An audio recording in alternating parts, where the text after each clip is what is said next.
మన జ్యోతిర్మయ కిచెన్ ఫుడ్స్కి స్వాగతం అండి. మరి ఈరోజు మన రెసిపీ వచ్చేసి ఆపిల్ మిల్క్ జ్యూస్ అండి. మరి మిల్క్ జ్యూస్ నేను ఎలా చేస్తానో ఏమేమి చేస్తానో వీడియోకి వెళ్ళి చూద్దాం పదండి.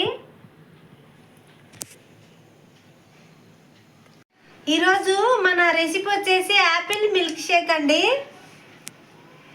అందుకు కావాల్సిన ఇంగ్రీడియంట్స్ అండి ఇవి. నేనైతే 2 ఆపిల్స్ తీసుకున్నాను, ఒక చిన్న కప్ అండి చక్కెర తీసుకున్నాను. తగినంత వేస్తాను, అంత అయితే వేయను, చూసుకొని వేద్దామండి చక్కెర. 1 గ్లాస్ అయితే పాలు తీసుకున్నానండి. నేను కొద్దిగా ఐస్ క్యూబులు తీసుకున్నానండి. ఇంతేనండి మన యాపిల్ జ్యూస్కి కావాల్సిన ఇంగ్రీడియంట్స్.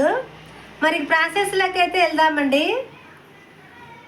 ఇవైతే నేను పైన చెక్కు తీసేసి కట్ చేసి పెట్టుకుంటానండి, ముక్కలు ముక్కలు.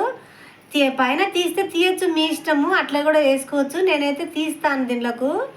ఇది పైన చెక్కు తీసి పెడతానండి, ముక్కలు చేసి పెట్టుకుంటాను.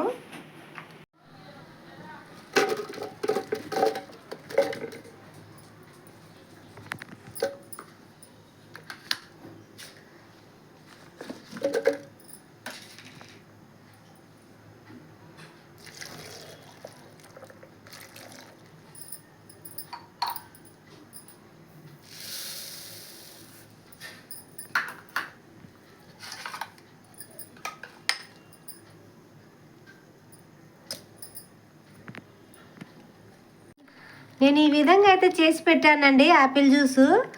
మనం మరి గ్లాసులలో తీసేసుకుందామండి, సర్వ్ చేసేసుకుందాము. ఇంకా అయిపోయిందండి మన Apple juice, Apple milk juice. మరి రెసిపీ కనుక మీకు నచ్చినట్లయితే, జ్యూస్ కనుక మీకు నచ్చినట్లయితే లైక్ చేయండి, షేర్ చేయండి, సబ్స్క్రైబ్ చేయండి ప్లీజ్ అండి. Thank you for watching.